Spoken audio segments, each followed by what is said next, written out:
मिनश्शैतानिर्रजीम बिस्मिल्लाहिर्रहमानिर्रहीम रब्बिश्रह ली सदरी वयस्सिर ली अमरी वहलुल उक़दतम मिन लिसानी यफ़क़हू क़ौली। मोअज़्ज़िज़ सामीन, अस्सलामु अलैकुम वरहमतुल्लाहि वबरकातुहू। आज इंशाअल्लाह सूरह लहब की तफसीर जानेंगे। चलते हैं तफसीर की तरफ। बात की जाए मकाम नुज़ूल की तो ये सूरत मक्का मुकर्रमा में नाजिल हुई। इस सूरत में 1 रुकू और 5 आयतें हैं। चलते हैं इस सूरत की शान नुज़ूल और ताल्लुक़ की तरफ। इस सूरत में अल्लाह ताला के हबीब के दुश्मनों का अंजाम बयान हुआ है। उन्हें दुनिया और आखिरत में नाकामी की खबर दी गई है। जब आप सल्लल्लाहु अलैहि वसल्लम को अल्लाह ताला ने एलानिया इस्लाम की दावत देने का हुक्म फरमाया तो आप सल्लल्लाहु अलैहि वसल्लम को सफ़ा के पहाड़ पर तशरीफ़ ले गए। आप सल्लल्लाहु अलैहि वसल्लम ने उस दौर के तरीके के मुताबिक लोगों को पुकार कर जमा फरमाया।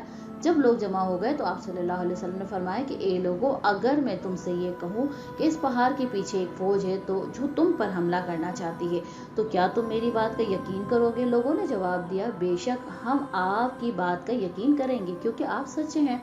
तो आप सल्लल्लाहु अलैहि वसल्लम ने फरमाया कि लोगों, एक अल्लाह की इबादत करो, मैं अल्लाह का रसूल हूँ और तुम्हें आखिरत के अंजाम से डराने आया हूँ। इस पर आप सल्लल्लाहु अलैहि वसल्लम के चचा अबू लहब नाराज़ हो गए और बोले कि तुम्हारे लिए हलाकत हो, नऊज़ुबिल्लाह। उन्होंने नबी करीम सल्लल्लाहु अलैहि वसल्लम से मुखातिब होकर फरमाया कि तुम्हारे लिए हलाकत हो कि क्या तुमने हमें इसलिए जमा फरमाया है? अबू लहब की तरफ से रसूलुल्लाह सल्लल्लाहु अलैहि वसल्लम की गुस्ताखी करने पर अल्लाह ताला ने इस सूरत को नाजिल फरमाया, जिसमें अबू लहब और उसकी बीवी उम्मे जमील की सख्त मजम्मत की गई है। उम्मे जमील आप सल्लल्लाहु अलैहि वसल्लम के रास्ते में कांटे बिछाती, चुगली खाकर आप सल्लल्लाहु अलैहि वसल्लम को तकलीफ पहुंचाया करती थी। अल्लाह ने अबू लहब और उसकी बीवी दोनों को दुनिया और आखिरत में शदीद अजाब की इबरतनाक खबर सुनाई है। चलते हैं हम इसकी तफसीर की तरफ। सबसे पहले मैं तर्जुमा आपके सामने रखती हूँ। बिस्मिल्लाहिर्रहमानिर्रहीम। अबू लहब के दोनों हाथ तबाह हो जाएं और वो तबाह ही हो गया। उसका माल, उसकी कमाई, उसकी कुछ काम ना आई। अब वो शोलों वाली आग में दाखिल होगा और उसकी बीवी लकड़ियों का गट्ठा उठाने वाली है और उसके गले में खजूर की छाल की रस्सी है।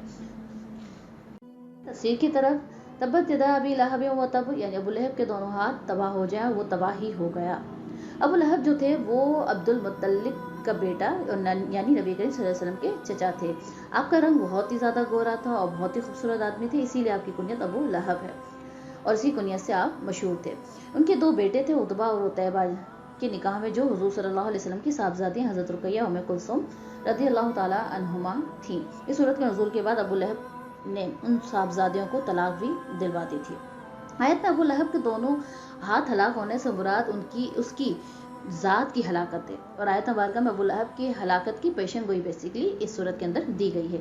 चुनांचे वो बदतरीन मौत मरा। वो जंग बदर के 1 हफ्ते बाद एक बीमारी, ऐसी बीमारी के अंदर जो है मुब्तला हुआ जो फैलने वाली बीमारी थी और यही वजह बनी कि लोग जो थे वो उससे बचते रहे। और उसकी बदबख्ती देखिए कि वो जब मर गया तो 3 दिन तक जो था उसके करीब कोई भी लोग जो है उसके पास ना गए थे और उसकी लाश जो थी वो पड़ी हुई थी और वो फूल चुकी थी, फटकर बदबू देने लगी थी।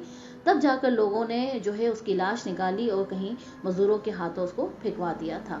तो गोया यहाँ पे जो बदबख्त था जिसकी तबाही और हलाकत की खबर पेशन गोई जो इस सूरत में की गई थी, वो वाक़ियतन ऐसा वाक़या जो है वो बाद में पेश भी आया था।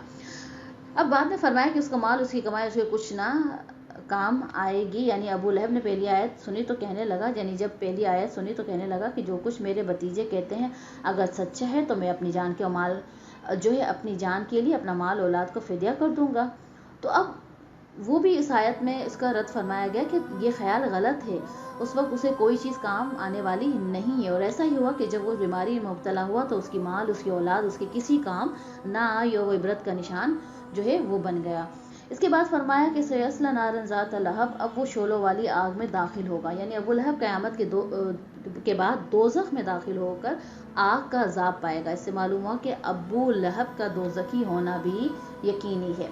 इसके बाद आयत में इरशाद होता है वम्रअतु हम्मालतल हतब, और उसकी बीवी लकड़ियों का गट्ठा उठाने वाली है। उम्मे जमील जो कि अबू सुफियान की बहन, जो रसूलुल्लाह सल्लल्लाहु अलैहि वसल्लम से निहायती अदावत और दुश्मनी रखती थी और बहुत दौलतमंद और बड़े घराने की औरत होने के बावजूद नबी करीम सल्लल्लाहु अलैहि वसल्लम की दुश्मनी और बुग़्ज़ में इस इंतहा को पहुंची हुई थी कि खुद अपने सर पर कांटों का गट्ठा लाकर हुजूर सल्लल्लाहु अलैहि वसल्लम के रास्ते में डालती ताकि हुजूर सल्लल्लाहु अलैहि वसल्लम को और आप सल्लल्लाहु अलैहि वसल्लम के असहाब को तकलीफ़ हो और हुजूर सल्लल्लाहु अलैहि वसल्लम की इज़्ज़त रसानी اس کو اتنی پیاری تھی کہ وہ اس کام میں کسی دوسرے سے مدد لینا بھی گوارا نہ کرتی تھی۔ فی جیدہا حبل من مسد، یعنی اس کے گلے میں کھجور کی چھال کی رسی ہے۔ جمیل کے گلے میں کھجور کی چھال سے بنی ہوئی رسی ہوتی تھی جس سے وہ کانٹوں کا گٹھا باندھتی تھی۔ ایک دن یہ بوجھ اٹھا کر لا رہی تھی کہ تھک کر آرام کرنے کے لیے ایک پتھر پر بیٹھ گئی۔ ایک فرشتے نے اللہ تعالیٰ کے حکم سے اس کے پیچھے سے اس گٹے کو کھینچا، وہ گرا اور جمیل کو رسی سے گلے میں پھانسی لگ گئی اور وہ مر گئی۔ اس گستاخ اور بدبخت نے دنیا میں بھی عذاب کا مزہ چکھا اور آخرت میں بھی ان کے لیے عذاب ہے، اور آخرت میں آگ کی زنجیریں اس کے گلے میں ہوں گی اور جہنم کی لکڑیوں کا گٹھا اس کی پشت پر لدا ہوا ہوگا۔ یہ تو تھی آج کی ہماری تفسیر۔ انشاءاللہ آئندہ کی ویڈیو میں مزید تفسیر کے ساتھ حاضر ہوں گی۔ جب تک کے لیے فی امان اللہ، السلام علیکم ورحمۃ اللہ وبرکاتہ۔